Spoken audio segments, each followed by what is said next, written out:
आमे समस्ते आज्ञा को आमे हृदय सहित करताल दे तांको आमे स्वागत करिबा।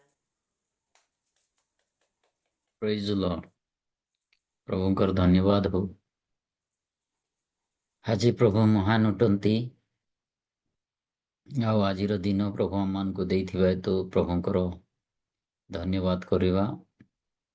ବାଇବେଲ ଷ୍ଟଡି ଫେଲୋସିପ ପ୍ରତିଦିନ ମଙ୍ଗଳବାର ଦିନ ଠିକ ସନ୍ଧ୍ୟା 8ଟାରୁ ଆମ 9:30 ଯାଏ ପ୍ରଭୁଙ୍କର ଉପସ୍ଥିତିରେ ଆମେ ବସୁଅଛୁ। ଉପସ୍ଥିତ ସମସ୍ତଙ୍କୁ ପ୍ରଭୁ ଯୀଶୁ ଖ୍ରୀଷ୍ଟଙ୍କ ନାମରେ ପ୍ରେଜ ଦ ଲର୍ଡ। आराधना करिथिबा दीदी को विशेष धन्यवाद दिए। प्रवीणा दीदी पुणी लीडिंग करथिबा दीदी निरुपमा बा। जदि आवाज एते आसु नथिला तथापि अति सुंदर आराधना थिला। मोर आवाज आसुछि कि? Praise Lord. ऑडिएबल अछि। धन्यवाद हो। प्रभुଙ୍କର महिमा हो। आज आमे किछि अंश देखिबा लूक रचित सुसमाचार। लूक रचित सुसमाचार तार 15 अध्यायर 17 ରୁ 24 पद जाए पढ़िबा। लूक रचित सुसमाचार 15 अध्यायर 17 ରୁ 24 जाके जणे पढ़ी देबे। मात्र से चेतना पाई कहिला, मोर बापांको केते मूल्यांकर खाद्य बलि पड़ुअछि, किंतु मु एठारे भोकरे मरुअछि। मु उठी मोर बापांको पाखकु जीवी ओ तांकु कहिबी, बापा, ईश्वरंको विरुद्धरे ओ तुम्भ दृष्टिरे मु पाप कली। तुम्भ पुआ बोली डका जिबार मु आउ योग्य नुहे। मते तुम्हर जणे मूलिया परी रख। सेथिरे से उठी अपना पितांको निकटकु गला, किंतु से दूररे थाउ थाउ ताहार पिता ताहाकु देखि दयारे विगलित हेले ओ दौड़ी जाई ताहाकु आलिंगन करी अति स्नेहरे चुंबन देले। पुत्र तांकु कहिला, बापा, ईश्वरंको विरुद्धरे ओ तुम्भ दृष्टिरे मु पाप कली। तुम्भ पुआ बोली डका जिबार मु आउ योग्य नुहे। किंतु पिता अपना दास मानकु कहिले, सबुठारु भल लुगा चंचल घेनी आसी एहाकु पिंधाओ, एहार पादरे मुदी ओ एहार हातरे मुदी ओ पादरे पादुका दियो। पुणे हृष्टपुष्ट पशु आनी मार, आउ आम्भे माने भोजन करी उत्सव करू।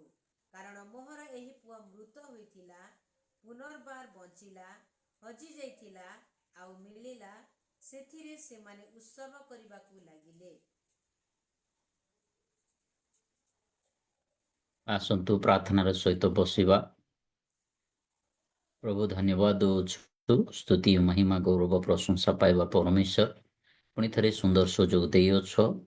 मो अयोग्य पिता, मो पाखरे कौनसी प्रकार वाक्य नाय, हेले तुम लोक मान को तुम्हें शिखा हजा लुचा पवित्र आत्मा का सामर्थ्य।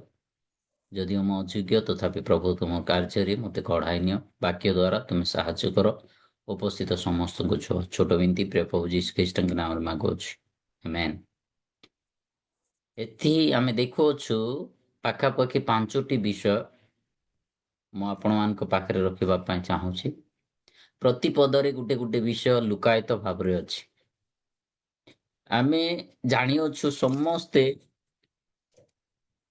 अपव्य पुत्रर दृष्टांत विषय समस्त को जना बाइबल रो, हेले लुकायित विषय गुड़ाक अछि ताहा हमको शिखिबार अछि। हेले मोर प्रिय लोक माने एठी लुकायित विषय कौन?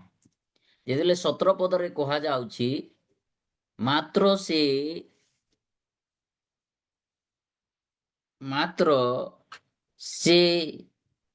चेतना पाई कहिला, मोहर बापांको केते मूल्यांकर खाद्य बलि पड़ू अछि, किंतु मु एठारे भोकरे मरु अछि। ट्रू रिपेंटेंस बोली कहा जाए। मन परिवर्तन, सत्यता मन परिवर्तन विषय एठी लेखा अछि। आजिकाली रो मंडली एज लाइक अपव्य पुत्र सदृश हे जाई अछि। आजिकाली रो मंडली ट्रू रिपेंटेंस पाइबे नाय। जदि कार किछि भूल करि दे ताले खाली सॉरी कहिबे, किंतु एठी आमे जदि देखिबा शरीर किछि चलिबो नाय। ट्रू रिपेंटेंस किए करिवो निजे करिवो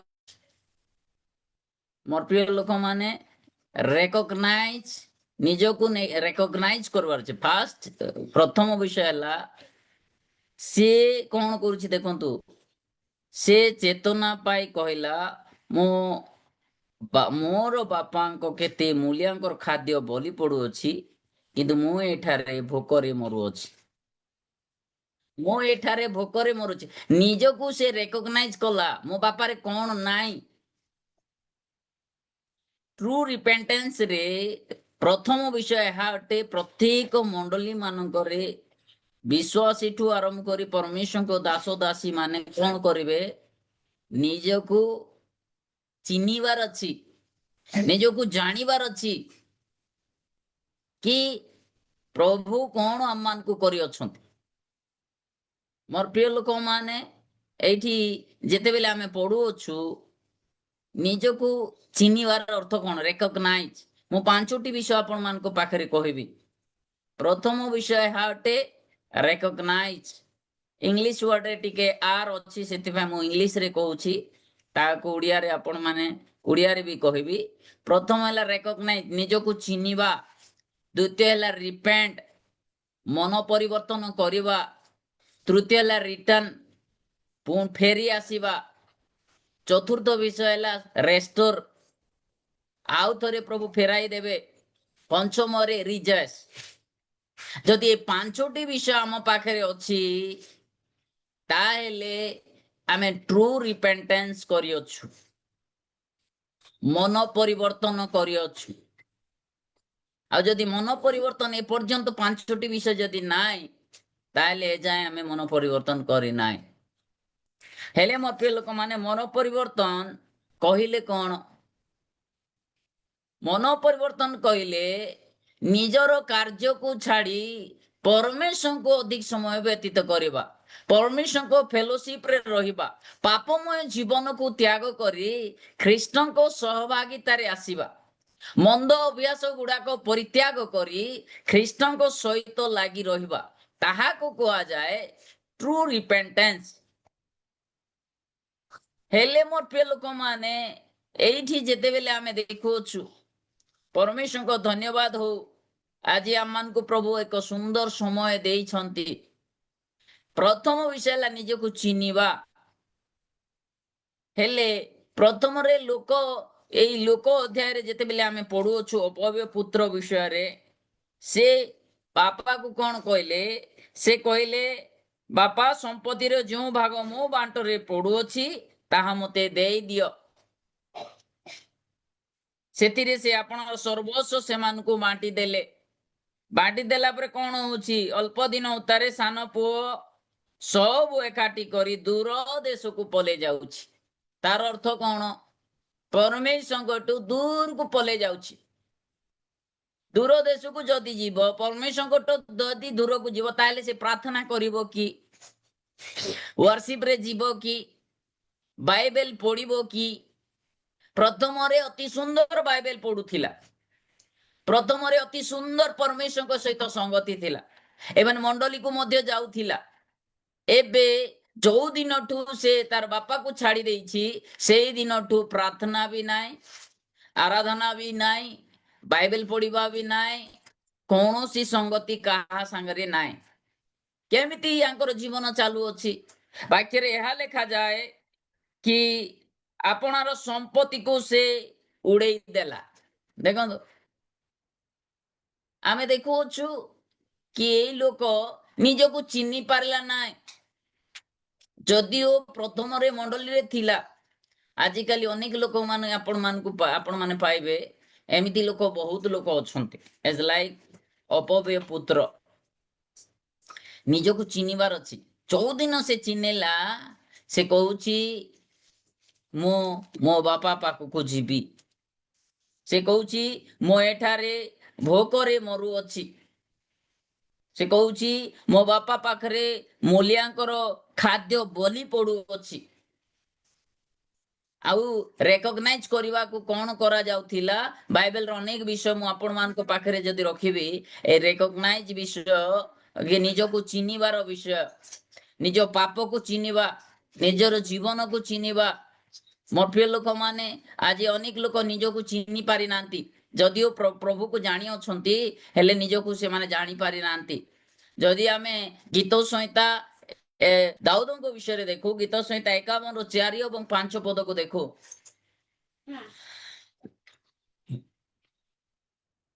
गीत संहिता 51 अध्यायर 3 और 4 पद पढ़िबा।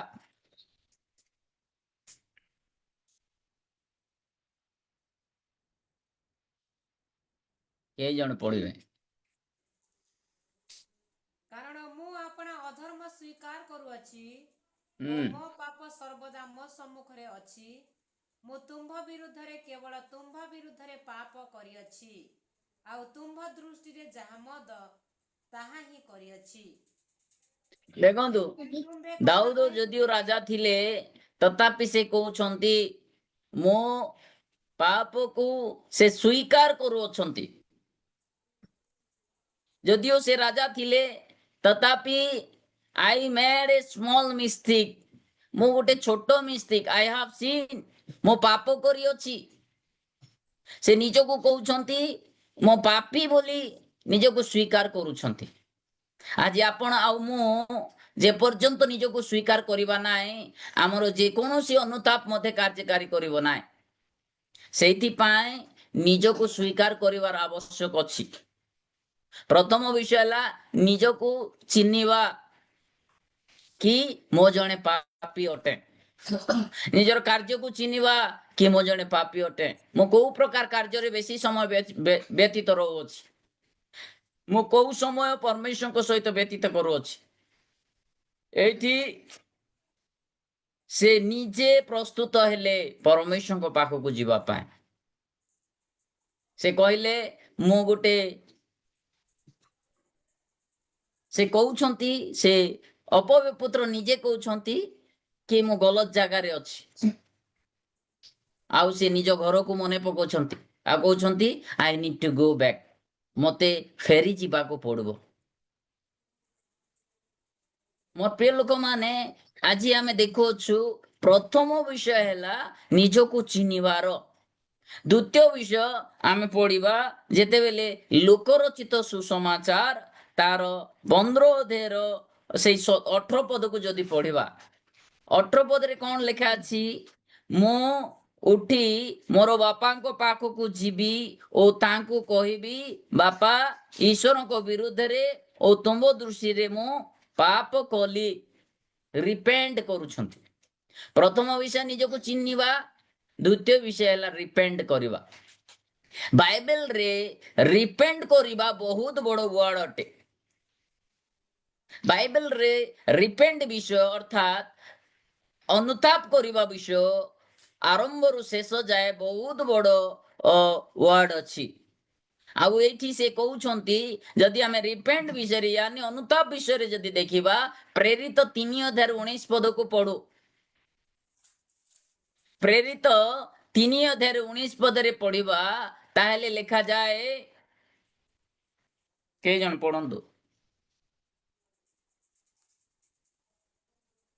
अतएव जेपरि आपण मानकर पाप मोचन होई पारे एथि निमंते मन परिवर्तन करी फेरी आसंतु। मन परिवर्तन करी फेरी आस।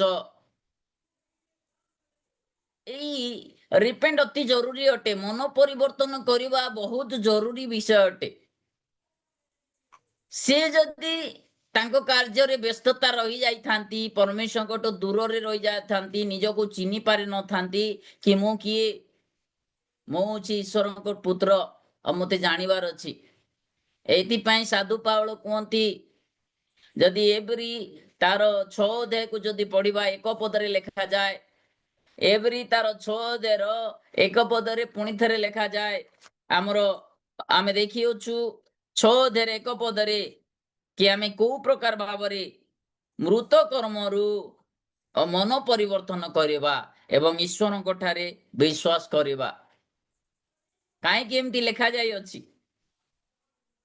ପ୍ରାଥମିକ ଶିକ୍ଷା ପରିତ୍ୟାଗ କରି ମୃତ କର୍ମରୁ ମନ ପରିବର୍ତ୍ତନ କରିବା। ମୃତ କର୍ମରୁ ମନ ପରିବର୍ତ୍ତନ କରିବା।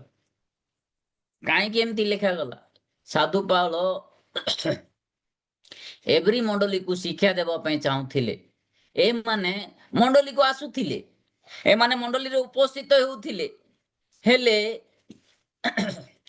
ମୃତ କର୍ମ ଗୁଡାକ ଏମାନେ ଛାଡୁ ନଥିଲେ। ସେମାନେ ଯାହା ବି କରିବେ, ଚର୍ଚ୍ଚ ବାହାରେ ଯାହା କରିବେ, ଚର୍ଚ୍ଚ ଭିତରେ ମଧ୍ୟ ଆସିଲେ ସେମିତି କରିବେ। ଆଉ ସେଥିପାଇଁ ସାଧୁ ପାଉଲ ଏଭ୍ରି ମଣ୍ଡଳୀକୁ କହୁଛନ୍ତି ଯେ ତୁମେ ମାନେ ମୃତ କର୍ମରୁ ମନ ପରିବର୍ତ୍ତନ କର। ଆଜି ମୃତ କର୍ମରୁ ମନ ପରିବର୍ତ୍ତନ କରିବା।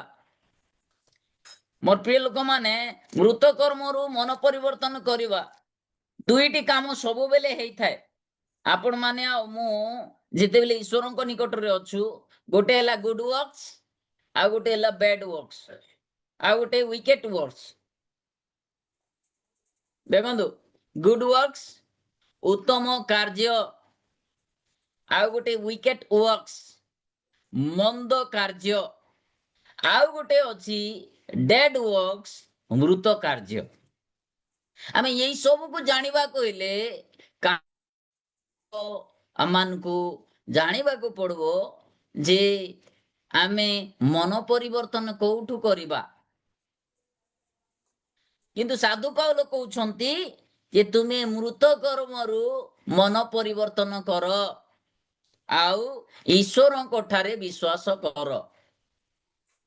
ଏଇ ହେଲେ ବାଇବେଲରେ ମୃତ କର୍ମ ଗୁଡାକ କଣ? ଶାରୀରିକ କାର୍ଯ୍ୟ ଗୁଡାକ ହଉଛି ମୃତ କର୍ମ ଅଟେ।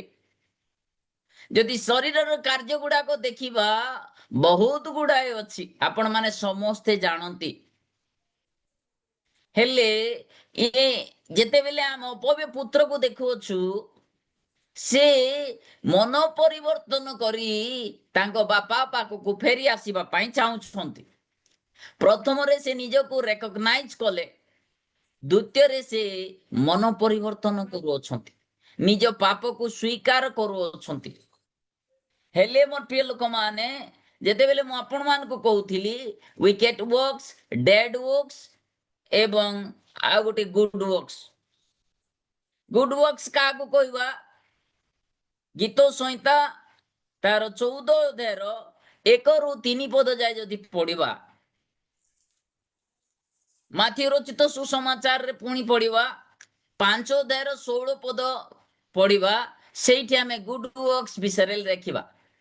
ଉତ୍ତମ କାର୍ଯ୍ୟ 5 ଅଧ୍ୟାୟର 16 ପଦରେ ଉତ୍ତମ କାର୍ଯ୍ୟ କଣ ଅଟେ ତାହା ମାଥିଉ ରଚିତ ସୁସମାଚାରରେ ଲେଖା ଅଛି। 5 ଅଧ୍ୟାୟର 16 ପଦ।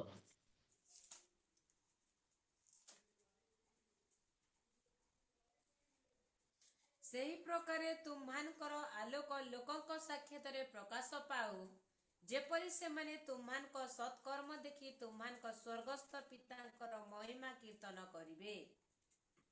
ପ୍ରେଜ୍ ଦ ଲର୍ଡ, ହାଲେଲୁୟା। ହାଲେଲୁୟା। ହେଲେ ମୋର ପ୍ରିୟ ଲୋକମାନେ, ଆମମାନଙ୍କର ମନ ପରିବର୍ତ୍ତନ କୋଉଠୁ କରିବା? ଆଜି ପ୍ରଭୁ ଆମମାନଙ୍କୁ ସତ୍କର୍ମ କରିବା ପାଇଁ ଦେଇଛନ୍ତି। ସତ୍କର୍ମରେ ଆମେ ବ୍ୟତୀତ ରହିବା। ହେଲେ ଏଇଠି ଆମେ ଦେଖୁଅଛୁ କି ଯେତେବେଳେ ଆମେ ଦେଖୁଅଛୁ କି ମନ୍ଦ କର୍ମରୁ ମନ ପରିବର୍ତ୍ତନ କରିବା, ମୃତ କାର୍ଯ୍ୟରୁ ମନ ପରିବର୍ତ୍ତନ କରିବା। ବାଇବେଲରେ ଯେତେବେଳେ ମୃତ କର୍ମ ଆସେ, ଦ ୱିକେଟ ୱାର୍କସ, ୱିକେଟ ୱାର୍କସ କଲୋସିୟ 1 ଅଧ୍ୟାୟରେ 20 ଏବଂ 21 ପଦରେ ଲେଖା ଅଛି।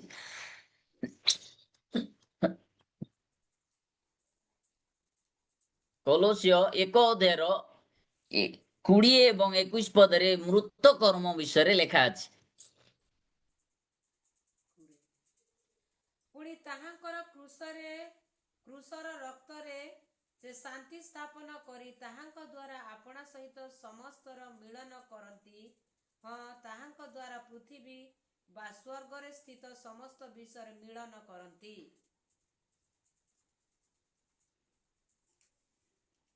ହାଲେଲୁୟା। ହାଲେଲୁୟା। ପ୍ରଭୁଙ୍କ ସ୍ତୁତି ହଉ ମୋର ପ୍ରିୟ ଲୋକମାନେ। आमको जितेले परमेश्वर को वाक्य अधिक विषय आमको रिपेंट करवार अछि, अनुताप करवार अछि। आउ ख्रीष्ट निजे अनुताप विषय प्रचार करुथिले, जौन बाप्तिज को निजे अनुताप विषय प्रचार करुथिले। काहेकि एते गुरुत्वपूर्ण कि सुस्थता हेबा अपेक्षा निजको अनुताप करिबा बड़ अटे। गोटे विषय मु आपण मान पाखरे रखिबी। दिने बहुत बड़ मंडली आमर इंडिया रे चालुथिला, बहुत बड़ मंडली। आ मंडली बाहर जने परमेश्वर को दास बसी थिले। से दास नाई जने जोता पॉलिश करिबा लोक बसी। सबुदिन प्रार्थना आरंभ हुए। आउ जोता पॉलिश जेते बेले प्रार्थना आरंभ हेबो सेठी बसी परमेश्वर को दास ठु आरंभ करी परमेश्वर को संतान संततिर से जोता पॉलिश करिवो। आउ जेते बेले सेई चर्च सरी गले से माने जार जोता पॉलिश हेतिबो से आसी तांको पैसा देइकरी जाउथिले। दिने कोन हैला सबु दिन तांकर दैनंदिन प्रार्थना सभा समय रे विशेष करी संडे दिन रे से सेई जगह रे आसी बसुथिले। प्रतिदिन समस्ते पैसा दे जाती। दिने कौन है परमेश्वर को दास प्रचार करुछंती आउ ये ध्यान सहित शुणुछंती। से वर्शिप चलिबा समय रे सब पुलिस को ठीक भाव रे करिदेबे एवं से रखिदेबे। वर्शिप जेते बेले चलिबो सेते बेले जोता पुलिस हेबो। प्रीचिंग जेते बेले चलिबो से ध्यान सहित शुणिबो। दिन आसिला गुटे दिन एमिति हैला कि पाखापाखि 2-3 वर्ष पर्यंत से शुणिबा द्वारा दिने पास्टरଙ୍କର अनुपस्थित थिला। पास्टर आसी पारिले नाय। जो पास्टर प्रीचिंग करुथिले से पास्टर आसी पारिले नाय। हठात से संडे रे कौनसी कारण बसत पास्टर आसी नथिबा हेतु समस्ते माइक रे अनाउंस करूछंती कि आज पास्टर आसी नांती किए प्रचार करिवो। जेतेले कहा गला आज प्रचार करिबा पई केही नाय। तापरे केमिति हेले ए जोता पॉलिश करिबा लोक भीतर को आसिला। ताकर अनाउंसमेंट सुनी कि भीतर को आसीबा प्रवेश करिबा आरंभ कला। पछ धाड़ी रे थिबा लोक मान को कहला आज्ञा जदी हुए मोर किछि टेस्टिमनी नले किछि वाक्य मु कहबा पई चाहूची। हेले लोक माने देबा को तांको अनुमति देले नाय। किति किछि क्षण गला परे किछि लोक माने तांको कहले हां ठीक अछि आज्ञा आपण प्रचार करि पारिबे। जने जोता पॉलिश करिबा लोक को प्रीचिंग पाई दिया गला। आउ जेते बेले दिया गला पाखा पाखी 2 रु 3 घंटा पर्यंत तांकर प्रीचिंग एमिति भाव रे स्टार्ट हैला कि समस्ते कहले कि आज आमे जो पास्टर जने सहकर्मी भाव रे आमे तुमको पाइलु। वंडरफुल प्रीचिंग थिला। गोटे बहुत सुंदर भाव रे से प्रचार करिथिले। आउ सेई दिनठु तांकु से मंडली रो गोटे सहभागिता रखिले। आउ सेई मंडली रे तांकु स्थान दिया गला। प्रतिदिन एमती प्रचार करिबा पई मझी मझी रे तांकु दिया गला। प्रभुकर धन्यवाद हो। जदियो ता पाखरे कोनोसी प्रकार क्वालिटी नथिला किंतु ता पाखरे बारंबार प्रार्थना करिवार निजको रिकॉग्नाइज करिवार आ निजको रिपेंट करिवार तांको पाखरे गुण थिला। से निजको कहूथिला मो पापी प्रभु एबेन्दु मा पाखरे किछि काम नाय एथिबे मु एई काम करू अछि। दिन आसिला अमेरिका रे गोटे बहुत बड़ चर्च रे ठीक एग्जैक्ट गोटे दिन एमिति हैला जो पास्टर चलौथिले से पास्टर कर मृत्यु हे गला। मृत्यु हैला परे तांकर से चर्च रे बड़ बड़ व्यवसाय करिवा लोक थिले हेले पास्टर खोजा चालिला। प्रभु दर्शन माध्यम रे कथा कहले इंडिया रे एमिति एक पास्टर अछंती जार विषय रे तांको प्रत्येक दर्शन माध्यम रे देखेले। आ जेतेले दर्शन रे पाइले से पास्टर को से पास्टर आउ केही नै। से पास्टर होची जे जोता पॉलिश करूथिला। से पास्टर निजको चिनिवार अछि, निजको अनुताप करिवार अछि। आउ से पास्टर सांगे सांगे ताको तांकर वीजा ठु आरंभ करी समस्त विषय दे वर्तमान से पास्टर एबे कोडी अछंती अमेरिका मध्य रे पास्टर काम करोछ। प्रभुकर धन्यवाद हो। ए अनुताप आपण मान को बहुत लेवल को नहीं जाई पारे। आपण मानकर जीवन को चेंज कर दे पारे। सरी कहले अनुताप हुए नाही। ଅନୁତାପ ହଉଛି ନିଜର ମନ, ନିଜର ପ୍ରାଣ, ନିଜର ହୃଦୟର ସହିତ ପରିବର୍ତ୍ତନ ହେବା, ତାହାକୁ ଅନୁତାପ ବୋଲି କୁହାଯାଏ। ଦେଖୁଅଛୁ ଆମେ ଦ୍ୱିତୀୟ ବିଷୟ ଏହା ଦେଖିଲୁ, ଯାହାକି ଅନୁତାପ କରିବା। ହେଲେ ମୋର ପ୍ରିୟ ଲୋକମାନେ, ଏଇ ଅନୁତାପ କରିବା ବିଷୟ ଅତି ଜରୁରୀ ଅଟେ। ପ୍ରେରିତ 5,031 ପଦରେ ଲେଖାଯାଏ। ପ୍ରେରିତ 5,031 ପଦରେ परमेश्वर वाक्य यहाँ लिखा जाए।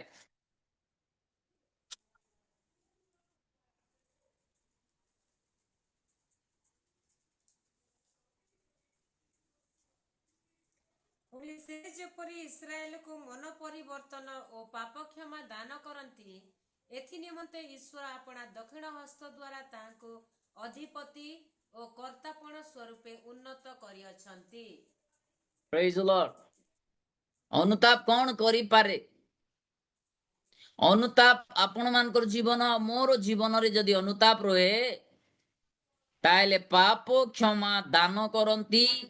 ଏଥି ନିମନ୍ତେ ଈଶ୍ୱର ଆପଣା ଦକ୍ଷିଣ ହସ୍ତ ଦ୍ୱାରା ତାହାଙ୍କୁ ଅଧିପତି ଓ ତ୍ରାଣକର୍ତ୍ତା ସ୍ୱରୂପେ ଉନ୍ନତ କରିଅଛନ୍ତି। ମୋର ପ୍ରିୟ ଲୋକମାନେ, ପ୍ରଭୁଙ୍କର ଧନ୍ୟବାଦ ହଉ। ଆଜି ଆମେ ଯଦି ମନ ପରିବର୍ତ୍ତନ କରିବା, ତାହେଲେ ଅପବ୍ୟୟ ପୁତ୍ରକୁ ଯେମିତି ପ୍ରଭୁ କଢାଇ ନେଲେ, ତାଠୁ ପ୍ରଭୁ ଆପଣ ମାନଙ୍କୁ ମତେ ମଣ୍ଡଳୀ ମାଧ୍ୟମରେ ପ୍ରଭୁ ବ୍ୟବହାର କରିବା ପାଇଁ ଚାହାନ୍ତି। ପୁଣି ତୃତୀୟ ପ୍ରୋସେସ କଣ ଥିଲା? ଦ୍ୱିତୀୟ ପ୍ରୋସେସରେ ଆହୁରି କିଛି ଦେଖିପାରିବା, ଯାହାକି ଆମର ଲୋକରଚିତ ସୁସମାଚାର 19 ଅଧ୍ୟାୟରେ ଆପଣ ମାନେ ସମସ୍ତେ ଜାଣନ୍ତି। ଲୋକରଚିତ ସୁସମାଚାର 19 ଅଧ୍ୟାୟରେ ଆପଣ ମାନେ ସମସ୍ତେ ଜାଣନ୍ତି। 19 ଅଧ୍ୟାୟରେ କଣ ହେଇଅଛି, ଯାହାକି ଯକ୍ଷୟ ବିଷୟରେ ଲେଖା ଅଛି। ଯକ୍ଷୟର ଯଦି ଆମେ ଦେଖୁ 19 ଅଧ୍ୟାୟ 8 ଏବଂ 9 ପଦକୁ ଦେଖୁ, ସେଇଠି କଣ ଲେଖା ଅଛି? ଯକ୍ଷୟ ଠିଆ ହୋଇ ପ୍ରଭୁଙ୍କୁ କହିଲେ, ହେ ପ୍ରଭୁ ଦେଖନ୍ତୁ, ମୋର ସମ୍ପତ୍ତି ଅର୍ଦ୍ଧେକ ମୁଁ ଦରିଦ୍ର ମାନଙ୍କୁ ଦାନ କରିଅଛି। ଆଉ ଯଦି ଅନ୍ୟାୟରେ କାହାରି ଠାରୁ କିଛି ନେଇଥାଏ, ତେବେ 4 ଗୁଣରେ ତାହାକୁ ଫେରାଇ ଦେଇଅଛି। ସେଥିରେ ଯୀଶୁ ତାଙ୍କ ବିଷୟରେ କହିଲେ, ଆଜି ଏଇ ଗୃହରେ ପରିତ୍ରାଣ ଉପସ୍ଥିତ ହୋଇଅଛି, ଯେଣୁ ଏ ମଧ୍ୟ ଆବ୍ରାହମଙ୍କ ଜଣେ ସନ୍ତାନ। ମନ ପରିବର୍ତ୍ତନ, ସତ୍ୟତା ମନ ପରିବର୍ତ୍ତନ କଲେ କଣ ମିଳେ? ଦେଖନ୍ତୁ, ସାଲଭେସନ ଆସେ, ପରିତ୍ରାଣ ଆସେ। କଣ ପାଇଁ? ମନ ପରିବର୍ତ୍ତନ କରିବା ଦ୍ୱାରା ୟାଙ୍କ ଘରେ ପରିତ୍ରାଣ ଆସିଲା। ମୋର ପ୍ରିୟ ଲୋକମାନେ, today salvation has come to this house. True repentance change the direction of life. ମୋର ପ୍ରିୟ ଲୋକମାନେ, I have repented। ଆଉ ଯଦି ଆପଣ ମାନେ ଆଉ ମୁଁ ଯଦି ପରିବର୍ତ୍ତନ, ମନ ପରିବର୍ତ୍ତନ କରିବା, ଅନୁତାପ କରିବା, ତାହେଲେ ଆମମାନଙ୍କର ଡାଇରେକ୍ସନ ଚେଞ୍ଜ ହେଇଯିବ। ମାଥିଉ ରଚିତ ସୁସମାଚାର 3 ଅଧ୍ୟାୟ 8 ପଦରେ ଲେଖାଯାଏ। ମାଥିଉ ରଚିତ ସୁସମାଚାର 3 ଅଧ୍ୟାୟ 8। ଆପଣ ମାନଙ୍କୁ ଏଇଥିପାଇଁ ମୁଁ ସବୁ ରେଫରେନ୍ସ ଗୁଡାକ ଦଉଛି, ଯାହା ଫଳରେ ଆପଣ ଆଉ ଆଗକୁ ଘରେ ପରମେଶ୍ୱରଙ୍କ ବାକ୍ୟ ପଢି ଶିଖି ପାରିବେ। ମାଥିଉ ରଚିତ ସୁସମାଚାର 3 ଅଧ୍ୟାୟର 8 ପଦରେ ଯଦି ଦେଖୁ, ସେଇଠି ଲେଖା ଅଛି, ମନ ପରିବର୍ତ୍ତନର ଉପଯୁକ୍ତ ଫଳ ଉତ୍ପନ୍ନ କର। bear fruit in keeping with repentance। ଦେଖନ୍ତୁ ମୋର ପ୍ରିୟ ଲୋକମାନେ, ମନ ପରିବର୍ତ୍ତନ ଦ୍ୱାରା ଉପଯୁକ୍ତ ଫଳ ଉତ୍ପନ୍ନ ହୁଏ। ସେଇଥିପାଇଁ ଆମେ ମଣ୍ଡଳୀକୁ ଯିବା ପୂର୍ବରୁ ନିଜର ଜୀବନକୁ ଅଧିକାଂଶ ସମୟ ମନ ପରିବର୍ତ୍ତନର ଆତ୍ମା ରଖିବା। ପ୍ରାର୍ଥନାରେ ଯିବା ସମୟ ଆମେ ଦେଖିଲୁ ଦ୍ୱିତୀୟ ନମ୍ବର। ପୁଣି ତୃତୀୟ ନମ୍ବର ଏହା ଅଟେ କି ଯାହା 15 ଅଧ୍ୟାୟରେ 20 ପଦ ଅନୁସାରେ, ଲୋକ ରଚିତ ସୁସମାଚାର 15 ଅଧ୍ୟାୟରେ 20 ପଦ ଅନୁସାରେ ସେଇଠି ଲେଖା ଅଛି,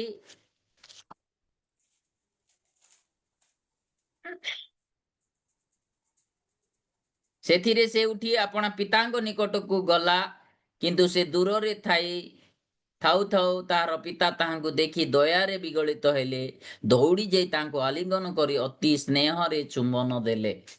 ଦେଖନ୍ତୁ, ରିଟର୍ନ, ଫେରି ଆସିବା। I'll come back to God. ପରମେଶ୍ୱରଙ୍କ ନିକଟକୁ ମୁଁ ଫେରିଯିବି। ବାଇବେଲରେ ଫେରିଯିବା ବିଷୟ ବହୁତ ଭାବରେ ଅଛି। ଏଇଟା ହେଉଛି ବ୍ୟୁଟିଫୁଲ ପାର୍ଟସ ଅଫ ରିପେଣ୍ଟାନ୍ସ। ମୋର ପ୍ରିୟ ଲୋକମାନେ,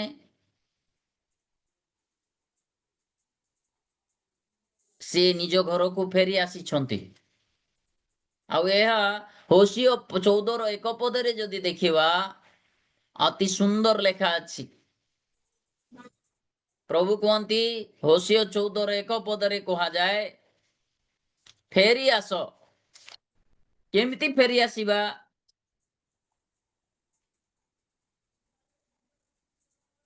ହୋସିଅ 14:1 ପଦରେ ଲେଖା ଅଛି।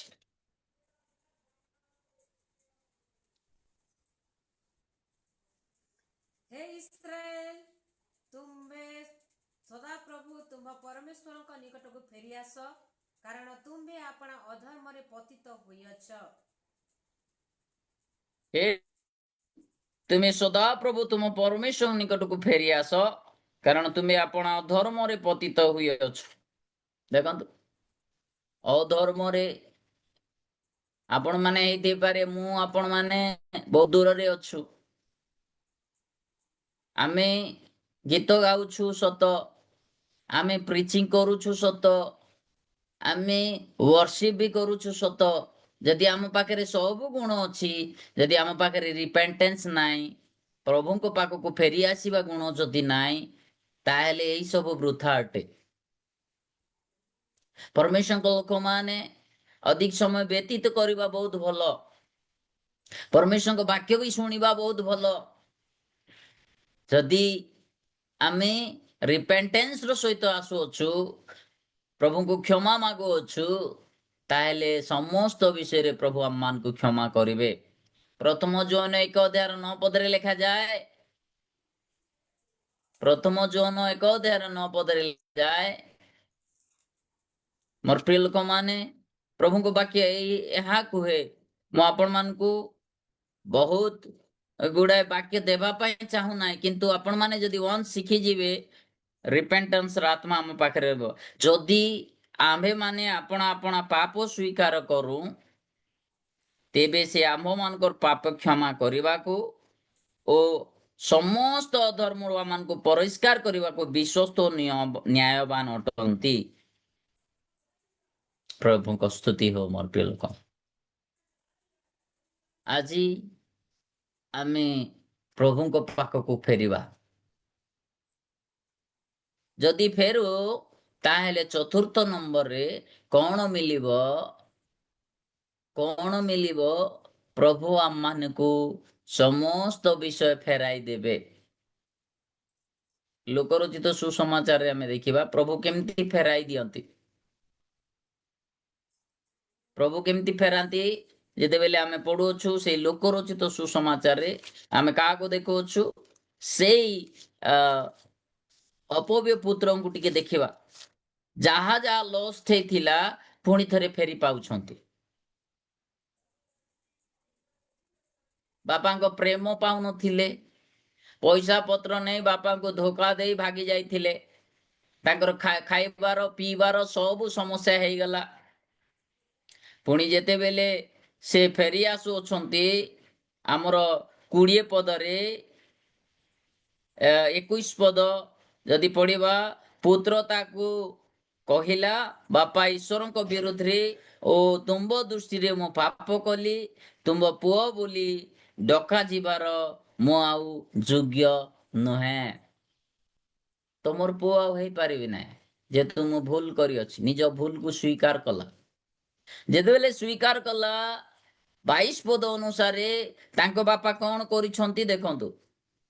ତାଙ୍କୁ କହିଲା, କିନ୍ତୁ ପିତା ଆପଣା ଦାସମାନଙ୍କୁ କହିଲେ, ସବୁଠାରୁ ଭଲ ଲୁଗା, ଫାର୍ଷ୍ଟ ଥିଙ୍ଗସ୍ ଇଜ ଲୁଗା। ମୁଁ ଲୁଗାକୁ ଦେଖିଲେ ପରମେଶ୍ୱରଙ୍କ ବାକ୍ୟ ମନେ ପଡେ, ଏଟା ଗୋଟେ ଅଧିକାର। ଲୁଗା ହଉଛି ବାଇବେଲରେ ଅଧିକାର ଅଟେ। ଆଜିକାଲି ସମସ୍ତେ ନିଜ ଅଧିକାରକୁ ଦେଖେଇବା ପାଇଁ ଯଦି ପୁଲିସ ରୁହନ୍ତି ପୁଲିସର ଡ୍ରେସଅପ୍ ହେବେ, ପାଷ୍ଟର ରୁହନ୍ତି ତାହେଲେ ପାଷ୍ଟରର ଡ୍ରେସଅପ୍ ହେବେ, ଯଦି ସ୍କୁଲରେ କଲେଜରେ ପଢୁଛନ୍ତି ତାଙ୍କର ଡ୍ରେସଅପ୍ ଅଲଗା ଥିବ, ଯଦି କିଏ ଫ୍ଲାଇଟରେ ଫ୍ଲାଇଟ ଚଲାଉଛନ୍ତି ତାଙ୍କର ଡ୍ରେସଅପ୍ ଅଲଗା ରହିବ। ଏଇଟା ଗୋଟେ ଗୋଟେ ଅଧିକାର ଆଜି ପ୍ରଭୁ ଆପଣ ମାନଙ୍କୁ ଆଉ ମତେ ଖ୍ରୀଷ୍ଟଙ୍କର ଅଧିକାର ଦେଇ ଅଛନ୍ତି। ଆଉ ସେଇ ଅଧିକାରକୁ ଆପଣ ଆଉ ମୁଁ ରେଷ୍ଟୋର କରିବାର ଅଛି, ପୁଣି ପାଇବାର ଅଛି। ପୁଣି ପାଇବାକୁ ହେଲେ ଆପଣ ମାନେ କଣ କରିବେ? ପ୍ରଭୁଙ୍କ ପାଖକୁ ଫେରି ଆସନ୍ତୁ, ଖ୍ରୀଷ୍ଟଙ୍କ ପାଖକୁ ଫେରି ଆସନ୍ତୁ, ମନ ପରିବର୍ତ୍ତନ କରନ୍ତୁ, ନିଜର ଭାବନା ଚିନ୍ତାକୁ ଦୂରେଇ ଦେଇ ଅନେକ କୁବ୍ୟବସ୍ଥା ଗୁଡାକ ମନ୍ଦ ଅଭ୍ୟାସ ଗୁଡାକ ଛାଡି ପ୍ରଭୁଙ୍କ ପାଖକୁ ଫେରି ଆସନ୍ତୁ। ପ୍ରଭୁ ଆପଣ ମାନଙ୍କୁ ଆଉ ମତେ ତାଙ୍କ ବାକ୍ୟ ଦେଇ କାର୍ଯ୍ୟ କରିବା ପାଇଁ ଚାହାନ୍ତି। ହେଲେ ମୋର ପ୍ରିୟ ଲୋକମାନେ, ପ୍ରଥମ ହେଲା କଣ ଦିଆଗଲା? ତାଙ୍କୁ କୁହାଗଲା ଯଦି 22 ପଦରେ ଲୁଗା ପିନ୍ଧାଅ, ଏହାର ହାତରେ ମୁଦି ଓ ପାଦରେ ପାଦୁକା ଦିଅ। ଏ ମୁଦି କଣ? ମୁଦିକୁ ଜାଣିବାକୁ ହେଲେ ସେଇ ସମୟରେ ବାଇବେଲରେ ଅନେକ ଥର ମୁଦିକୁ ବ୍ୟବହାର କରାଯାଇଅଛି। ରିଙ୍ଗ ଗୋଟେ ଆଡେ ଦେଖିଲେ ଅର୍ଡିନେସନ ବା ଅଭିଷିକ୍ତ ବିଷୟରେ ଦର୍ଶାଏ, ଆଉ ଗୋଟେ ଆଡେ ଯଦି ଦେଖିବା ରିଙ୍ଗ ହେଲା ପୁତ୍ରତ୍ୱର ଅଧିକାର ତାଙ୍କୁ ଦିଆଗଲା। ପୁଣି ପାଦୁକାରେ ପାଦୁକା ପାଦରେ ପାଦୁକା ଦିଅ। କାହିଁକି? ଜଣେ ଯଦି ବହୁତ ଦିନଠୁ ହଜି ଯାଇଥିବ, ସେ ଯଦି ପୁଣି ଥରେ ଫେରି ଆସିବ, ତାଙ୍କର ନିୟମ ଥିଲା ଯେ ତାଙ୍କୁ ପିନ୍ଧେଇବା, ପୁଣି ହାତରେ ମୁଦି ଦେବା, ଆଉ ପାଦରେ ପାଦୁକା ଦେବା। ପାଦୁକା ସୁସମାଚାରକୁ ବୁଝାଏ, ହେଲେ ଏଇଠି ଆମେ ଦେଖୁଅଛୁ ପ୍ରଭୁଙ୍କର ସୁସମ୍ବାଦକୁ ଏଠି ଦିଆଯାଇଅଛି। ତ ଆମର ପ୍ରିୟ ଲୋକମାନେ, ରେଷ୍ଟୋରେସନ କେତେବେଳେ ଆରମ୍ଭ ହୁଏ? କେତେବେଳେ ରେଷ୍ଟୋରେସନ ଆସେ? ଯେତେବେଳେ ଆମେ ମନ ପରିବର୍ତ୍ତନ କରି ଖ୍ରୀଷ୍ଟଙ୍କ ପାଖକୁ ଆସୁ। ପ୍ରଭୁଙ୍କର ଧନ୍ୟବାଦ ହଉ, ଆମେ ଦେଖୁଅଛୁ କି ତାଙ୍କର ରେଷ୍ଟୋରେସନ। ତାପରେ ଶେଷରେ ପଞ୍ଚମ ନମ୍ବରରେ କଣ ଅଟେ? ତାଙ୍କର ପଞ୍ଚମ ନମ୍ବରରେ ସମସ୍ତେ ରିଜଏସ୍ କଲେ, ଅର୍ଥାତ୍ ସମସ୍ତେ ଆନନ୍ଦିତ ହେଲେ। ଯେତେବେଳେ ଆମେ ଲୁକରଚିତ ସୁସମାଚାରରେ 23-24 ପଦକୁ ପଢୁଅଛୁ, ସେତେବେଳେ ଦେଖୁଅଛୁ ହୃଷ୍ଟପୁଷ୍ଟ ପଶୁ ଆଣି ମାର, ଆଉ ଆମେ ମାନେ ଭୋଜନ କରି ଉତ୍ସବ କରୁ, କାରଣ ମୋର ଏଇ ପୁଅ ମୃତ ହୋଇଥିଲା, ବଞ୍ଚିବା ପୁନର୍ବାର ବଞ୍ଚିଲା, ହଜି ଯାଇଥିଲା ଆଉ ମିଳିଲା। ସେଥିରେ ସେମାନେ ଉତ୍ସବ କରିବାକୁ ଲାଗିଲେ। ଉତ୍ସବ ହଉଛି ଆନନ୍ଦିତକୁ ବୁଝାଏ। ଆନନ୍ଦିତ। ଜଣେ ଯଦି ଖ୍ରୀଷ୍ଟଙ୍କ ପାଖରୁ ଦୂରକୁ ଯିବ, ହେଲେ ସେ କଣ କଣ ଲଷ୍ଟ କରିବ? ଖ୍ରୀଷ୍ଟଙ୍କୁ ଦୂରକୁ ଗଲେ ସେ ନିଜର ଖୁସି ହରେଇବ, ଶାନ୍ତିକୁ ହରେଇବ। ଖ୍ରୀଷ୍ଟଙ୍କୁ ଦୂରରେ ରହିବେ ତାହେଲେ ଶାନ୍ତି ହରେଇବେ। ଖ୍ରୀଷ୍ଟଙ୍କୁ ଦୂରରେ ରହିଲେ ଆପଣ ମାନେ ନିଜର ରେଷ୍ଟୁରେସନ ଅର୍ଥାତ୍ ଯୋଉ ବିଷୟ ପାଇବା କଥା ସେଇଟା ପାଇବେ ନାହିଁ। ଖ୍ରୀଷ୍ଟଙ୍କଠୁ ଯଦି ଦୂରରେ ରହିବେ ତାହେଲେ ଆପଣ ମାନେ ମନ ପରିବର୍ତ୍ତନ ର ଆବଶ୍ୟକତା ପଡିଅଛି। ସେଇଥିପାଇଁ ଖ୍ରୀଷ୍ଟଙ୍କ ପାଖକୁ ଆସିବାକୁ ହେଲେ ନିଜକୁ ସ୍ୱୀକାର କରନ୍ତୁ, ନିଜକୁ ରେକଗ୍ନାଇଜ କରନ୍ତୁ, ନିଜକୁ ଚିହ୍ନନ୍ତୁ as a child of God, as a ପରମେଶ୍ୱରଙ୍କ ଲୋକ ହେଇଥିବା ହେତୁ ଆଜି ଆମେ କଣ କରିବା? ନିଜକୁ ରିପେଣ୍ଟ କରିବା, ନିଜକୁ ଅନୁତାପ କରିବା। ଅନୁତାପ କରିବା ମାତ୍ରକେ ପ୍ରଭୁ ଆମମାନଙ୍କୁ କଣ ଦିଅନ୍ତି?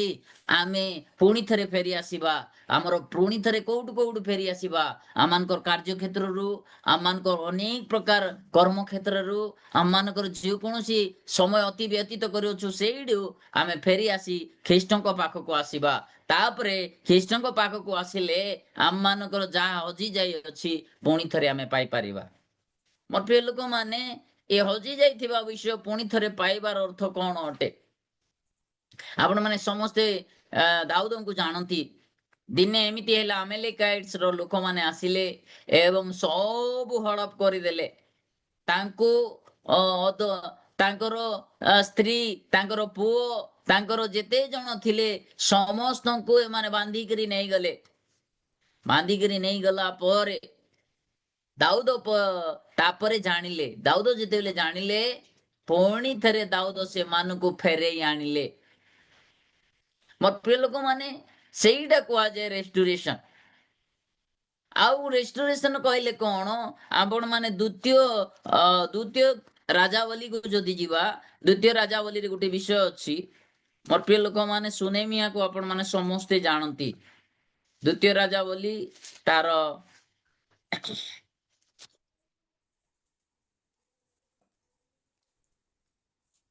8 ଅଧ୍ୟାୟର 6 ପଦରେ ଲେଖାଯାଏ, ଦୀର୍ଘ 7 ବର୍ଷ ପର୍ଯ୍ୟନ୍ତ ଇଏ ନିଜ ଜାଗାରେ ରହୁନଥିଲେ। ସୁନେମିଆ ସ୍ତ୍ରୀର ସବୁ ନିଜ ଜମି ଆଉ ନିଜର ଘର ସବୁ ହରେଇ ଦେଲେ।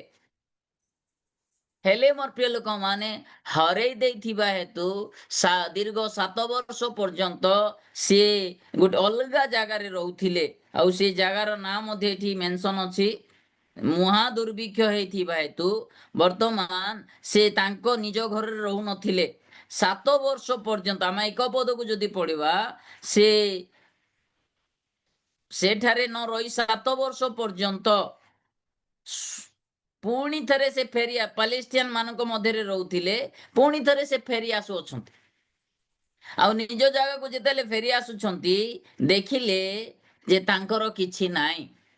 ରାଜାଙ୍କ ପାଖକୁ ଗଲେ, ରାଜାଙ୍କୁ ବିନତି କଲେ, ରାଜାଙ୍କୁ ନିବେଦନ କଲେ।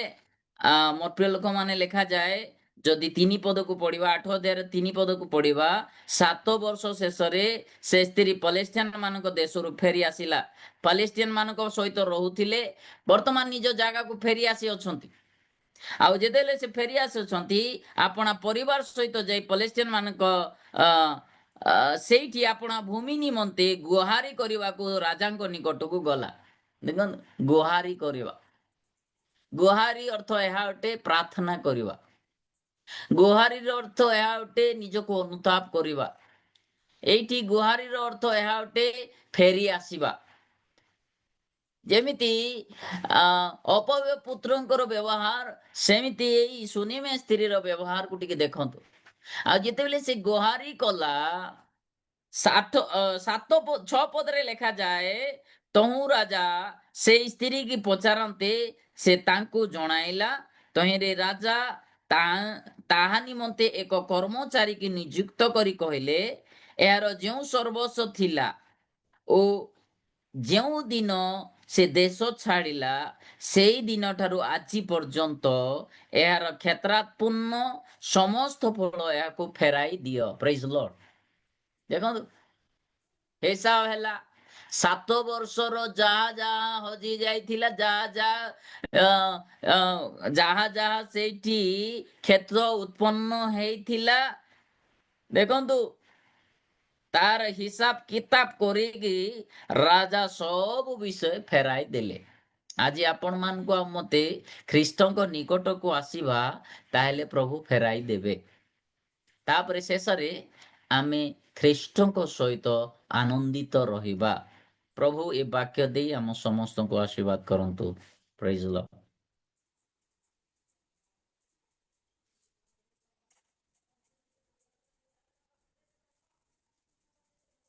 ପ୍ରଭୁଙ୍କ ଦାସକୁ ମୁଁ ଧନ୍ୟବାଦ ଦିଏ। ଅତି ସୁନ୍ଦର ବିଷୟ ଆମମାନଙ୍କ ନିକଟରେ ରଖିଅଛନ୍ତି। ତାଙ୍କୁ ବହୁଳ ରୂପରେ ପ୍ରଭୁ ଆଶୀର୍ବାଦ କରନ୍ତୁ। ଆଉ ଯେବେ ବି ସେ ଆସନ୍ତି, ଆମମାନଙ୍କୁ ନୂଆ ନୂଆ ବିଷୟ ସବୁ ଜଣାନ୍ତି। ଏହା ଅତି ଆମମାନଙ୍କର ପରିଚୟ ସବଜେକ୍ଟ ହେଲେ ମଧ୍ୟ ଆମମାନଙ୍କୁ ଅତି ଗୁରୁତ୍ୱପୂର୍ଣ୍ଣ ଟପିକ୍ ଦେଇଅଛନ୍ତି। ଆଉ ଆମେ ଏହା ନିଶ୍ଚିନ୍ତ ଭାବରେ ମନୋନୟନ କରିବା ଏବଂ ମନ ପ୍ରେରଣ କରିବା ଏବଂ ପ୍ରଭୁଙ୍କ ନିକଟବର୍ତ୍ତୀ ହେବା।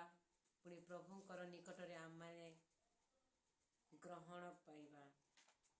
ଆସୁ ଏହି ସମୟରେ ଆମେ ପ୍ରାର୍ଥନା କରିବା। ଆମମାନଙ୍କର ପ୍ରିୟ ଆଜ୍ଞାଙ୍କ ନିମନ୍ତେ, ତାଙ୍କର ସେବାମୟ ଜୀବନ ନିମନ୍ତେ ବିଶେଷ ଧନ୍ୟବାଦ ଦେବା। ପୁଣି ଆମମାନେ ଧନ୍ୟବାଦ ଦେବା ନିମନ୍ତେ ଆମେ ସମସ୍ତେ ମିଶି ପ୍ରଭୁଙ୍କର ପ୍ରିୟ ଦାସଙ୍କୁ କରତାଳ ଦେଇ ଆମେ ତାଙ୍କୁ ଧନ୍ୟବାଦ ଅର୍ପଣ କରିବା। ଆଉ ଏହି ସମୟରେ ମୁଁ ସମସ୍ତଙ୍କୁ ଧନ୍ୟବାଦ ଦିଏ। ଆମମାନଙ୍କୁ ବାକ୍ୟରେ ଆମମାନଙ୍କୁ ଆଜ୍ଞା କଢ଼େଇ ନେଲେ, ପୁଣି ୱର୍ସିପ୍ରେ ଆମମାନଙ୍କର ପ୍ରିୟ ଦିଦି ଆଗେଇ ନେଲେ, ତାଙ୍କୁ ମଧ୍ୟ ମୁଁ ଧନ୍ୟବାଦ ଦିଏ। ଅତି ସୁନ୍ଦର ଭାବରେ ଅର୍ଥମୂଳକ ଗୀତ ସବୁ ଗାନ କରି ଆମମାନଙ୍କୁ ପ୍ରଭୁଙ୍କ ସାନ୍ନିଧ୍ୟରେ କଢ଼େଇ ନେଲେ, ତାଙ୍କୁ ଧନ୍ୟବାଦ ଦିଏ। ଆଉ ସୁଇଟି ଝିଅଙ୍କ ପରିବାର ନିମନ୍ତେ ମଧ୍ୟ ପ୍ରାର୍ଥନା କରିବା। ତାଙ୍କ ପରିବାରରେ ହୁଏତ ଜରାସ ଆଜ୍ଞାଙ୍କର ଦେହ ସୁସ୍ଥ ରହିପାରେ। ତାଙ୍କର ପ୍ରତ୍ୟେକ ବିଷୟ ନିମନ୍ତେ ଆମେ ପ୍ରଭୁଙ୍କ ନିକଟରେ ପ୍ରାର୍ଥନା ଭିକ୍ଷା କରିବା। ଆସୁ ଆମେ ଶେଷରେ ପହଞ୍ଚି ଅଛୁ। ଆଉ ମୁଁ ଅନୁରୋଧ କରେ ଆମମାନଙ୍କର କର ଆଜ୍ଞା ପ୍ରଭୁଙ୍କ ପ୍ରାର୍ଥନା, ପୁଣି ଶେଷ ଆଶୀର୍ବାଦ ଦେଇ ଆଜିର दीदी आवाज नहीं आसवा।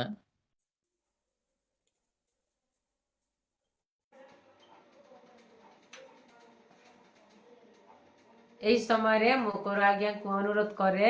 ଆସିଲା ଆଜ୍ଞା। ଆଜ୍ଞା ମୁଁ ଆମମାନଙ୍କର ବାଇବଲ ଷ୍ଟଡି ଏଥିରେ ଆମମାନଙ୍କର ଶେଷ ହୋଇଅଛି। ଆଉ କରେ ଆଜ୍ଞାଙ୍କୁ ବିଶେଷ ଧନ୍ୟବାଦ ଦିଏ। ଅତି ସୁନ୍ଦର ଭାବରେ ଆମମାନଙ୍କୁ ଆଜିର ବିଷୟବସ୍ତୁ ଦେଇ ଅଛନ୍ତି। ଆଉ ଏଇଟା ଆମେ ସମସ୍ତେ ମନୋନୟନ କରିବା, ପ୍ରଭୁଙ୍କର ନିକଟବର୍ତ୍ତୀ ହେବା। ଯାହା ସେ ଆମମାନଙ୍କୁ ଜଣେ ଅଛନ୍ତି ଆମମାନଙ୍କର ଆତ୍ମିକତା ଜୀବନ ନିମନ୍ତେ, ତାହା ଅନୁକରଣ କରିବା। ସେତେବେଳେ ମୁଁ ପ୍ରବୀଣା ଦିଦିଙ୍କୁ ମଧ୍ୟ ଧନ୍ୟବାଦ ଦିଏ। ଆମମାନଙ୍କୁ ଅତି ସୁନ୍ଦର ଭାବରେ ପ୍ରଭୁଙ୍କ ସାନ୍ନିଧ୍ୟରେ କଢ଼େଇ ନେଲେ, ଅର୍ଥମୂଳକ ଗୀତ ସବୁ ଗାନ କରି। ଆଉ ଏହି ସମୟରେ ପ୍ରାର୍ଥନା କରିବା ଜରାସ ଆଜ୍ଞାଙ୍କ ପରିବାର ନିମନ୍ତେ। ହୁଏତ ତାଙ୍କର ଦେହ ଅସୁସ୍ଥ ହୋଇପାରେ, ତାଙ୍କର ପରିବାର ନିମନ୍ତେ, ସେବାମୟ ଜୀବନ ନିମନ୍ତେ ସମସ୍ତ ବିଷୟ ନେଇ ଆମମାନଙ୍କର କର ଆଜ୍ଞା ପ୍ରାର୍ଥନାରେ ତୋଳି ଧରି ଶେଷ ଆଶୀର୍ବାଦ ପୁଣି ପ୍ରଭୁଙ୍କ ପ୍ରାର୍ଥନା କରି ଆଜିର ପ୍ରାର୍ଥନା ସଭାକୁ ଶେଷ କରିବା। ଆସନ୍ତୁ ପ୍ରାର୍ଥନା। सर्वशक्तिमान परमेश्वर धन्यवाद देउछि। राजा मनक राजा प्रभु मनक प्रभु, तुमे आरंभରୁ ଶେଷ ଯାଏ तुमे आमମାନଙ୍କ ସହିତ ରହିଲ। विशेष धन्यवाद करुअछु। प्रत्येक क्षेत्र रे, प्रत्येक परिवेश रे तुमे संभाळी रखिଅछ। बाइबल स्टडी फेलोशिप को तुम हस्तरे देउछु। पुणी पिता होस्ट आज्ञा को तुम निकट रे समर्पण करुअछु। प्रभु तुमे दया कल, तुमे अनुग्रह कल, से परिवार को तुमे हजाई लुचाई तुम गौरव नियते व्यवहार कल। अति सुंदर प्लाटफर्म देल। जदिओ जेते जन भी अछंती प्रभु, समस्त डिवाइस को तुम आशीर्वाद कर। मो प्रार्थना करें तेले रात्रि समय प्रभु आमे विशेष प्रार्थना करुछु निरुपमा बाग दीदी निमंते। तांको तुमे हजाओ, तांको तुमे लुचाओ प्रभु। अति सुंदर परिचालना करवा निमंते साहाय्य कल। अति सुंदर शक्ति और सामर्थ प्रदान कल। एथि धन्यवाद करुछि। आस प्रभु तुमे कथा कह, आस राजा तुमे सहवर्ती हुओ। मो विशेष प्रार्थना करें प्रभु आज वाक्य दे मो पाखे कौन प्रकार ज्ञान ना प्रभु, ताहा तुमे व्यवहार कल। केवल तुम गौरव निमंते, तुम राज्य निमंते जेते जन उपस्थित थिले तुम वाक्य शुणिले समस्त को तुम इच्छो। प्रवीणा दीदी निमंते मते मो प्रार्थना करे। तांको शारीरिक दुर्बलता जदिओ अछंती तथापि प्रभु तुमे तांको तुम महिमा निमंते व्यवहार कल। पुणी एथिपाई धन्यवाद। स्तुति महिमा गौरव प्रशंसा तुमको दे छोट बिनती प्रे प्रभु जीशु ख्रीष्ट का नाम मागुअछि। आमेन। हे आमनक स्वर्गस्थ पिता, तुम नाम पवित्र बोली मान्य हो। तुमर राज्य आसु, जेपरि स्वर्ग रे सेपरि पृथ्वी रे तुमर इच्छा सफल हो। आज आम को प्रयोजन हार दियो। आमने जेपरि आपण आपण अपराधी मान को क्षमा करिअछु, सेपरि आम मानकर अपराध सब क्षमा कर। परीक्षा रे आण नाही, मात्र मंदिर रक्षा कर। जण राज्य पराक्रम गौरव जुगे जुगे तुमर हो। आमेन। एतेबेले पिता परमेश्वर प्रेम, प्रभु जीशु ख्रीष्टकर अनुग्रह और पवित्र आत्मा को सहभागिता द्वितीय आगमन पर्यंत बाइबल स्टडी फेलोशिप तत्सहित उपस्थित समस्त सहित बर्तु। आमेन।